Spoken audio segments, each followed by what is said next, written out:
sinjeje nyine kimwe n'abandi bantu bo mu bwoko bwacu bw'abanyamwenge dufite umutwaro w'ikibazo c'abapfakazi dufite bo no mukiriyo bari kumva ijambo hamwe bivuga kandi urumva mukiriyo no bapfakazi ntibihuye ariko ngapfa kubicanga muto atambutsa message bo iki ni igitabo bo naje ndimubanditse ariko twacise itorero mu kurenganura abapfakazi twamenye neza tudashidikanya n'abandi bantu n'ubushakashatsi bwakoze n'ubuzima uzubona abapfakazi mu bana nabo barimo kw'abapfakazi b'iwacu murenge barengana bo hariho bamwe bavuga ngo yego barengana ngo turi mu kukaza ariko mu kuri guhari bararengana.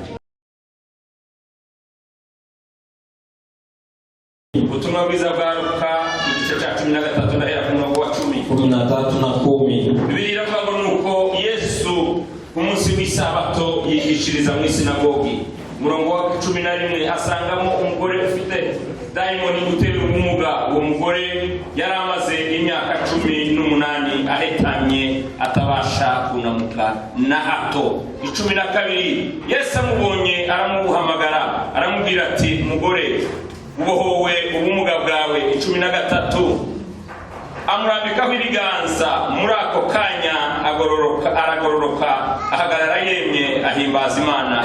14 ariko umutware w'isinagogi arakazwa nuko Yesu yakijije umuntu ku isabato abwira abantu ati hariho iminsi 6 ikwiriye gukorerwamo imirimo abariyo muzamo mukizwe hatari umunsi w'isabato.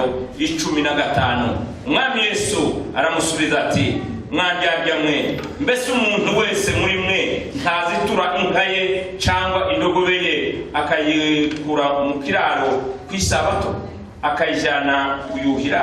16 kandi yuko ari umukobwa wa Ibraham akaba amaze imyaka 18 aboshwe na Satani ntiyarakwiriye kubohorwa iyi ngoyi ku munsi w'isabato. Amen.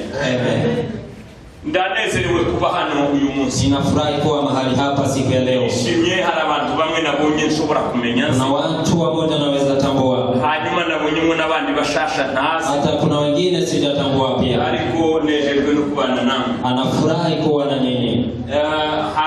Ndabona wenda kubera turi buze gukoresha n'igiswahili. Kwa sababu ya kutumia Kiswahili. Sinzi dufite abantu muno batumva ikinyamwezi. Barimo tabo bose baratumva. Okay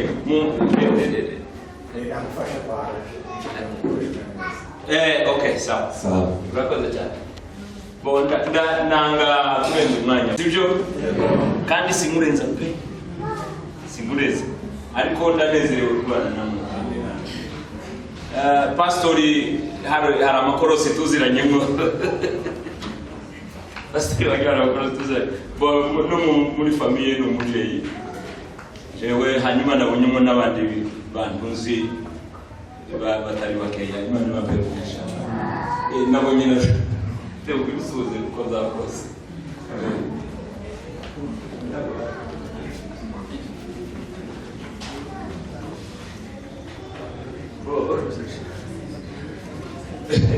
Ndanezerewe kuraze ko utabukarije nawe mu ishuri ry'ikubura kaba abandi bantu bari hano mu kubura mwaka mu sengero nari nyoboye ari ndawo umugabo ngana kuriye. Ndanezerewe kumubona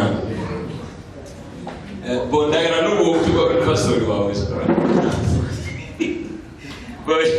Imana baperesha kuko pastori yahoza bivuga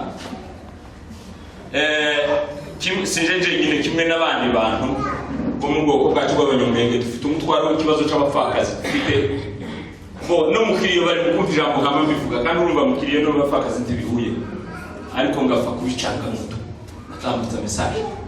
Bo iki ni igitabo bo naje ndimubanditse ariko twacise itorero mu kurenganura abapfakazi twamenye neza tudashidikanya n'abandi bantu n'ubushakashatsi bwakoze n'ubuzima uzubona abapfakazi mu bana nabo barimo kw'abapfakazi b'iwacu murenge barengana. Bo hariho bamwe bavuga ngo yego barengana ngo turi mu kukaza ariko mu kuri guhari bararengana. musaza we bashakiye rimwe bombi bagapfusha, musaza we akongera agashaka, ariko mushiki we ntiyongere shaka. Icyo kimenyane ni cya Satani. Turagisenya, hari ibikuta binini twari kubita hasi kubw'imbaraga z'Imana n'umwuka n'umuhamagaro turimo. Turizera neza ko mu myaka iza urwo rukuta tuzaba tururambuye burundu. Umwana w'umukobwa nawe wapfakaye, nabo n'umuntu umukunda nawe yongera ashaka, bo hariho abababushije gushaka bari hano, wenda bo babanyumva, nimba urakaye uze kumbabarira nditahira mu kanya. Tukagira n'abandi babyeyi turi nyine dusigaye tubita ababyeyi ba gito, banyaza abapfakazi abana babo kubera bagiye gushaka. Nimba uri hano waranyaza umupfakazi umwana, uje kumumusubiza mu izina rya Yesu. Biragayitse, biteye n'isoni umuntu wakijijwe kugenda ugafata umubyeyi wapfukamye akaja kusakabyara ukamunyaga umwana we. Umuntu azasanyaga ihene, anyaga inka, aburanishwe, aje mu rukiko ahanwe, ariko nanyaga umwana bamwihorera. Ako gasuzuguro turakaza mu izina rya Yesu Kristo w'abantu. Nari nagiye mu minembwe nk'uko babivuze, nashanyeyo bino bitabo, nahamagaye abapasitori b'abanyamurenge bariyo, mpamagara abashefu bariyo, turicara turakivuga amasaha 6. No mu Rwanda nicaje abapasitori n'abandi bapfakazi turakivuga umunsi wose. No mu Bugande narahanyuze, na hano ko ndasaba pastori ngo mpamagarire abapasitori bahana muri Kenya nabo turavuga iki gitabo. Hari bikeya nazanye ibitabo byinshi ariko byashiriye mu nzira. Nazanye ibyo mu Minembwe, mu Burundi, mu Rwanda, mu Bugande no muri Kenya. Ibyiriya muri Amerika no mu Buraya ibyo kubyohereza transport yabo ziroroshe, ntabwo imeze nka hano. Ariko bike nazanye turabiheza abapasitori hano. Tubaye twifuza ko uwo mwuka wo kwenganya abantu twabyaye kandi n'abari abacu zimwe mu izina rya Yesu Kristo. Umwana w'umuhungu nazaza akunda umukobwa wapfakaye akamushaka, baza bamurekera n'ababana biwe 2 3 simbazi, abajane n'imitungo yiwe. Niko turi kuvuga ukundi twakurikije n'ibintu by'abanyamategeko, kandi ndavuga itegeko rya Kongo n'amategeko mpuzamahanga biravuga ko umutungo w'umuntu bitavogera. Umutungo w'umuntu mu mategeko mpuzamahanga n'amategeko ya Kongo, umutungo w'umuntu bitavogera. Ariko umupfakazi w'umurenge reka umupfakazi w'umurenge bazaba bambwira ngo tugire umutungo, tugire abana, tugire ijambo, tugire itegeko, bakamubwira akantu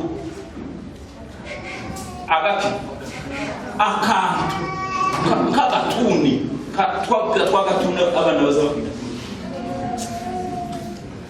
Uwo mwuka ko turavuga ngo utsindwe mu izina rya Kristo Yesu w'abantu. Jewe n'abandi turi kumwe tuzawusenya ibyo bikomeye byose, dushirwe tubiranga.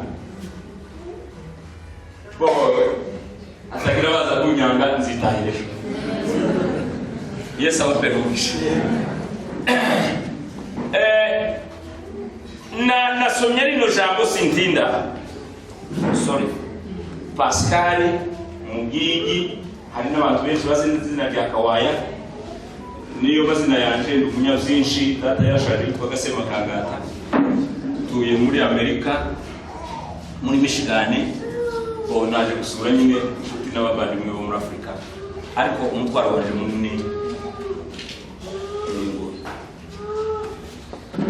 Nasomye Bibiliya iravuga ngo muburanira abapfakazi n'imfubyi. Nimba batabasha kwiburanira turagira gute? Turababuranira. Ko tuzi neza ko ababarenganya babatsikamira nibo babafiteho imbaraga.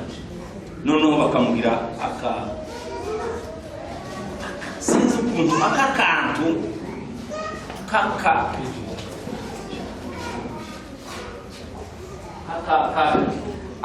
ka fotofoto afite ishingiro. Luka igice cya 13 umurongo wa 10 ndihuta.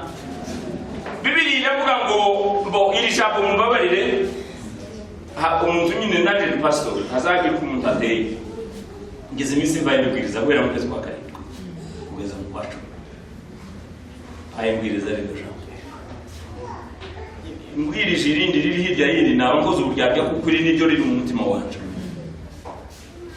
kandi sinobungu uryarya kuri rutana sibyo ubwo nyine ndaribwiriza niba hari ababyumvishe niba hari n'abandi bakomeza kubyumva bakomeza bumve kuko niryo ribira mu mutima wanje aho Bibiri ivuga ngo umunsi w'isabato Yesu nawe aja mu sinagogi gusenga.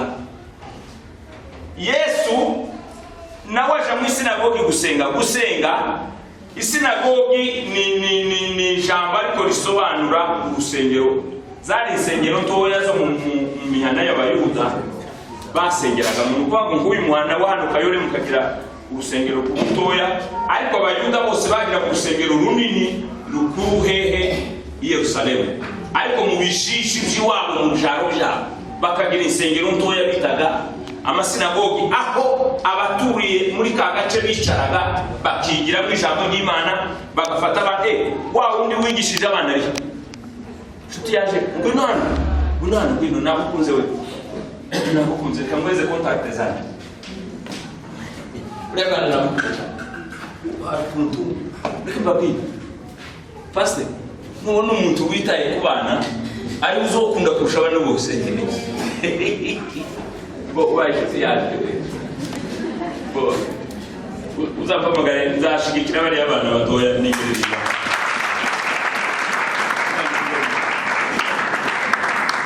wasomye umurongo wa Bibiliya wakugize basomye mu Cyongereza mu Giswahili mu Kinyamurenge mu bitatu. Imana ibambaye umugisha bariya n'abavuga butumwa kandi tukunda kubona ikanisa ry'ejo ni ikanisa yani kuko bariya bari mu gitabo cy'ikanisa kandi pastor abaye atarabashizeho yabara amakosa. Imana ibambaye umugisha. Nshuti yaje witwa nde? Ubaye mwana mwiza cyane ndavuga. Umuntu wita kwana ndababwira abana kuri ikintu mubigisha na Bibiliya ntizivuga ngo umwigisha kiri muto iyo nzira umuhaye mutazayivamo. Dukomereza aho ngaho dufite ikibazo kinini cyane mu miryango yacu, mvuga wenda no mu bwoko bwacu twigishije cyane abana, ariko habaye Michael de Dimanche ndabizi, ariko n'inyigisho z'imiryango zagiye ziba keya, ugasanga ubunyine abantu ko bararindagira mu buryo bukomeye cyane. Kandi noneho iwacu twebwe umuntu wagize ikibazo tuba tumugirira kanseringi, iwacu tugira ibintu za kanseringi ubujana mu murakumva narindi ndakuwe nawe nakuguze ari ne inshuti yanjye twakoranye iriya tukiba mu Rwanda kera, naje nakaza mutumira ku rusengero nari nyoboye akaza kuturirimbira, namubonye yanze neza. Imana ikumbere mugisha. Umunsi w'isabato baje gusenga, Yesu nawe aje gusenga ariko Bibiliya yavuze ahageze ngo abona umudamu wari umaze imyaka 18 ahekamye umugongo. Bibiliya yavuze ngo yari yaratewe na dayimoni w'ubumuga. Noneho ngo dayimoni w'ubumuga amuhekamisha umugongo hebuka ikintu kidashobora gutuma abasha guhagarara ngo agororoke nk'abandi. Sinamenya igitsikamiye umugongo wawe, sinakimenya n'ikibazo cyaguhitamishije umugongo, sinakimenya n'igituma utabasha kugororoka nk'abandi singizi. Ariko Bibiliya iravuga ngo Yesu amubonye. Aha niho nza kuvuga Yesu amubonye agira amahirwe uwo munsi, Yesu aramubona. Haleluya. Ngo amubonye kunda Yesu ntiyamurekera gutyo, aramubona. Amaze kumubona akora ikindi kintu, ngo amubonye aramuhamagara ngo naze hano. Haleluya. Icyomba Yesu uyu munsi nawe akakubwira ngo gira hino. Yesu Kristo mwana w'Imana ihoraho, gira umuntu ubwira uyu munsi yigire hino umukoreho ngo amugezeho. Haleluya. Yesu ngo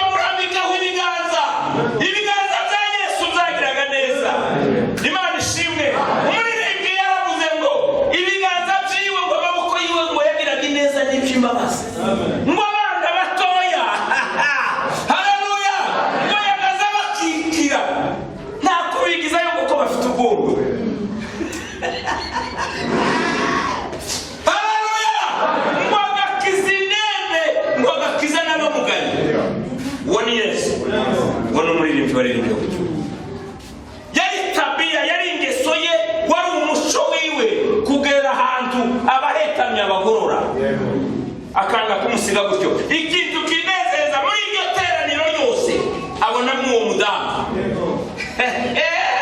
Icyago uyu munsi ahantu uri naho wicaye kuri iyo ntebe uyu munsi Yesu akakubona. Cya kibazo cyawe umaranye imyaka ntazi, bwa bumuga bwawe, bwa bukene bwawe, bya bibazo byawe, uyu munsi Yesu akaguhamagara. Amuhamagaye kugeraho tiyamurekera kuzibuze ko hari igihe uhamagara abantu ngo amugereho. Bibiliya yavuze ngo arambura ukuboko. Haleluya. Yesu urambura ukuboko uyu munsi muri iteraniro. Ko ndakwinginga kibwiriza hano ngo urambura ukuboko kwawe muri iteraniro. Ukore ku muntu uyu munsi. Haleluya. Ukore ku muntu Mana yanjye. Gira umuntu ukoraho.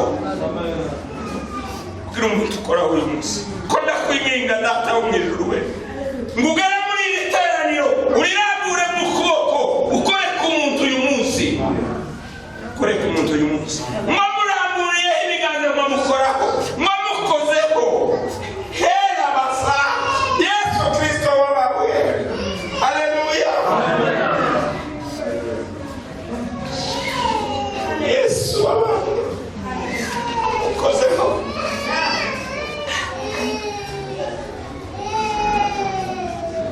Yesu amukozeho. Cyangwa Yesu akagukora ku ibonga. Bibiliya yavuze ngo aragororoka, ngo ahagarara yemye. Haleluya. Batangira guhimbaza Imana.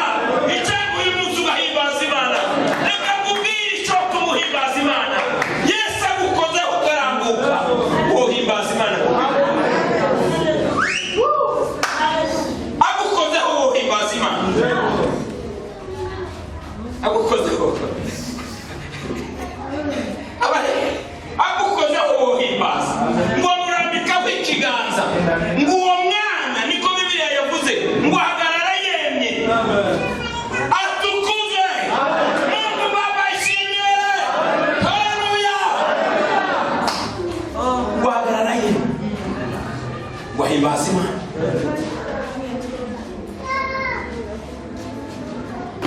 Ngo arahimbaza.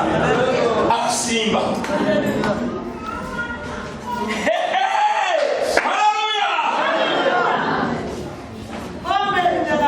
Ikibazo wahimbaza Imana. Mbabarire emotion nziza ko takibazo. Wahimbaza Imana. Umukuru w'isinagoga agira ikibazo. Ngo ararakara niko Bibiliya yavuze. Tugira bakitubya basaze ngo gukora neza. Umuntu yahabungisha abandi bakarakara. Yagirirwa neza n'Imana abandi bakabara.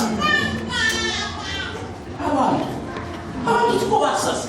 Umuntu agakora neza. Umuntu waromaze imyaka agiriwe neza aho kwishimana hamwe nawe. N'umukuru w'isinagoga ararakara. Ntazavuga ngo ari pasiteri. Pasiteri yari barigaringa.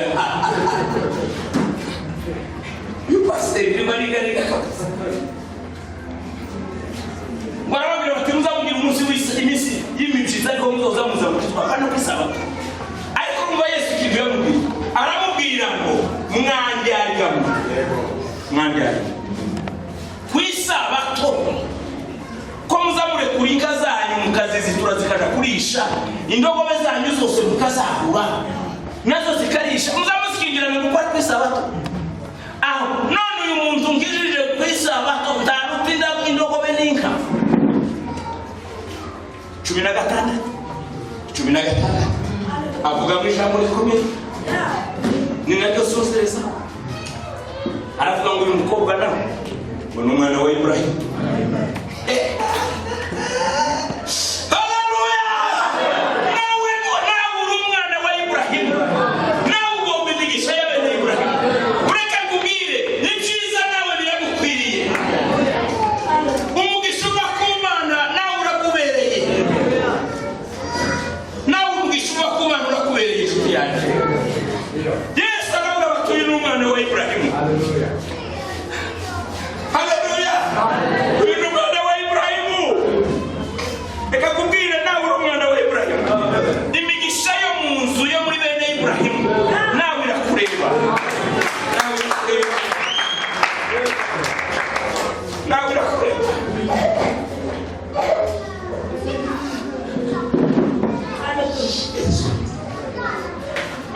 data ko ninginga Imana ngo uyu munsi igira umuntu uyongorera mu mutima.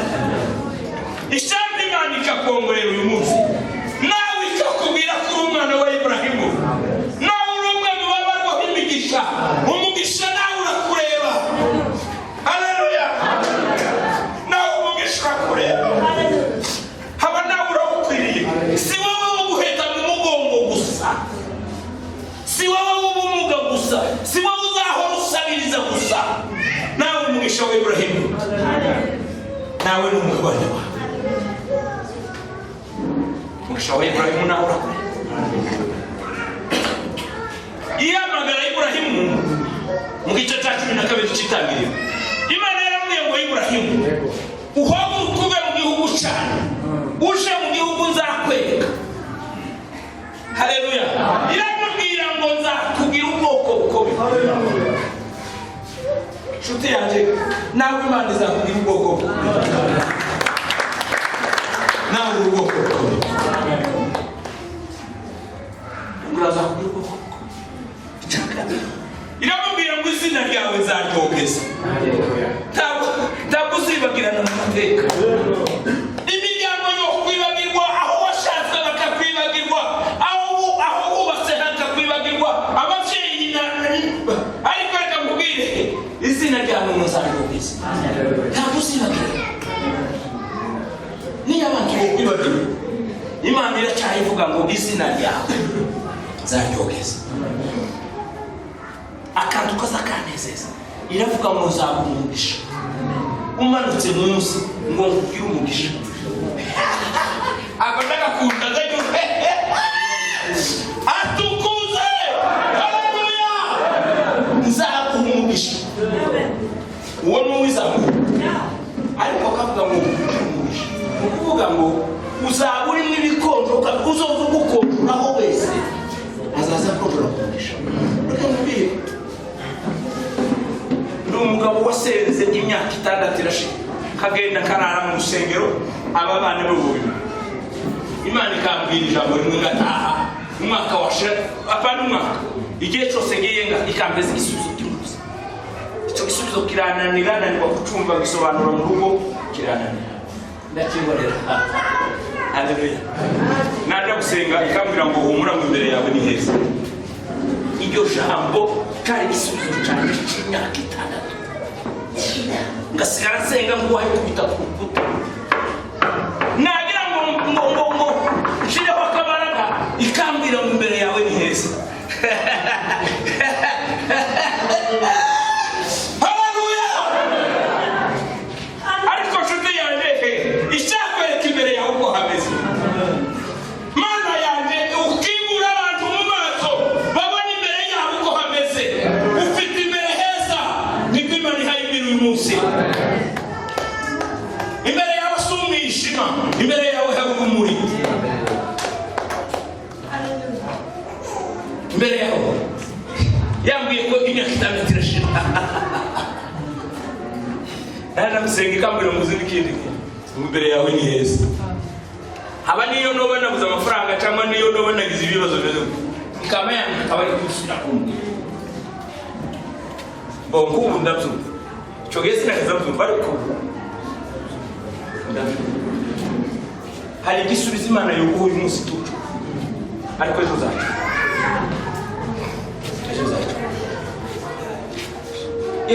Yesu agira amagambo umwana gende mwabagabo pastor wacu kuragira ngo abantu tutagira Yesu koza tubazana tukababwira iki wakwicaza imbaga y'abantu Yesu adaharuka babwira iki. Nicyo gituma Bibiliya ivuga ngo ubwire abantu ijambo ry'Imana.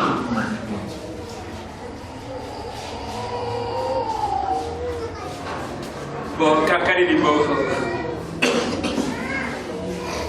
mu Efeso pastor yanavuze igice cya 2, yaravuze ngo yaduhaye umugisha yose. Hari ikintu kimwe mvuga ndangiriza, ari abantu bari mu kwanga ubunyine ngo pastor ngo bari mu kwigisha abantu mu migisha gusa.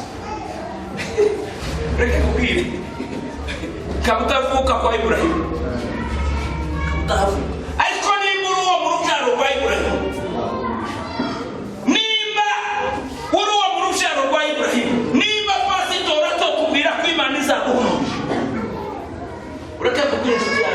ibintu uvuga ntabwo ari amagambo natiriye kwa Sebukandaka niwe wari data. Aya ni amagambo nasomye muri Bibiliya.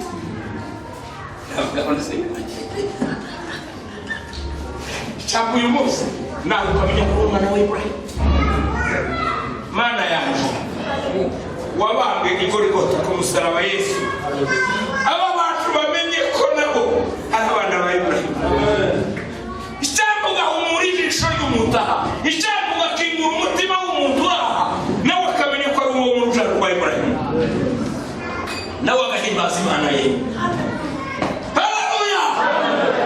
Reka ngubwire Yesu nagukora uzahimbaza ndabizi.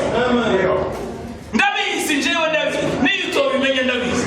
Umunsi yakurambitse ibiganza uzema uhimbaza bavandimwe.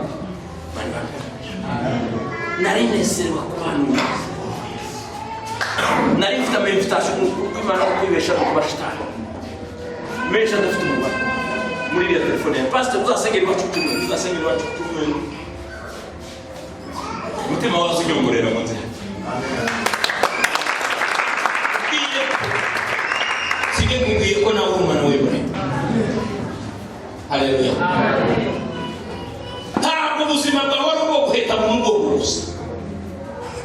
Nawe wogororoka. Nawe wogororoka. Ndabizi. Ko numva ngiye kubwiriza. Haleluya! Nawe uri umwana wa Ibrahim. Sinjye wifuza n'Bibiliya. Yesu aravuga ngo n'uyu mukobwa ni umwana wa Ibrahim. Murasaze ngo namubwiriye neza. Muruko murasara ngo namubwiriye neza. Afite duwa, afite uburenganzira. Reka nkubwire mwana wa data. Haleluya. Nawe ufite uburenganzira bwo kubwira. Ntabwo ari inzanye gusa. Nawe ubwo burenganzira urabufite. Yesu we.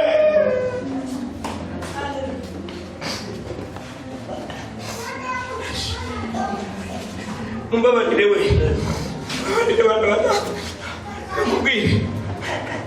Ufite duwa, ufite uburenganzira nawe bwo kubwirirwa neza. Kuko nawe umwana we. Iyaba nije wari ubivuze ariko kuba ari Bibiliya yabivuze. Ikavuga ngo Yesu arahaguruka abonye abantu barakaye. Arababwira ngo uyu nawe uyu ni umukobwa wa Ibrahim. Nawe imigisha ya bene Ibrahimu iramureba. Haleluya! Nawe birakureba.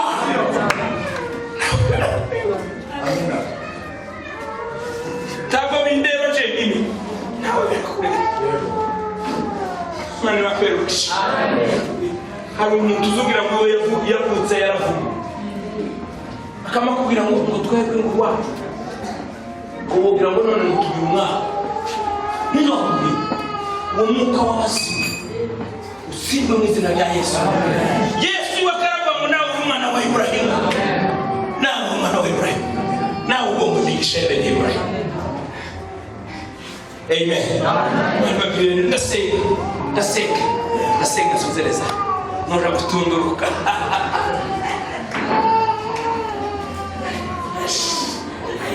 Imana we.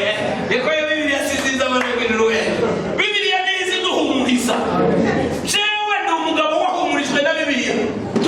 Ureke kubwira. Haleluya. Nawe yo guhumuriza. Nawe yo guhumuriza. Nanje. Niyo mwese mutobimenya kwakari umuntu mubibi. Agataha amenye ko nawe ari umwana wa Ibrahim. Nawe imigisha yo mu nzu ya Ibrahim imure. Mutaneze. Mana data wa twese umwe. Gitare gikomeye. Buhungiro buzima. Uruno rujara rwa Ibrahim. Abandi bene Ibrahim. Nabo bagomba umugisha.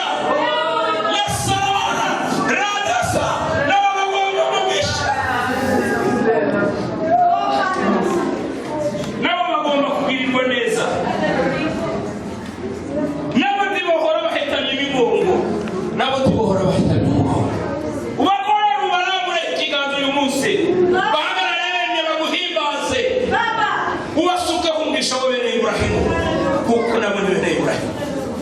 n'urubyaro rwawe Kristo, aba ni bo wacunguye, aba ni bo wagiriye neza, basuka umugisha mu izina rya Kristo Yesu dusenze, amen. Imana ibakwemeshe.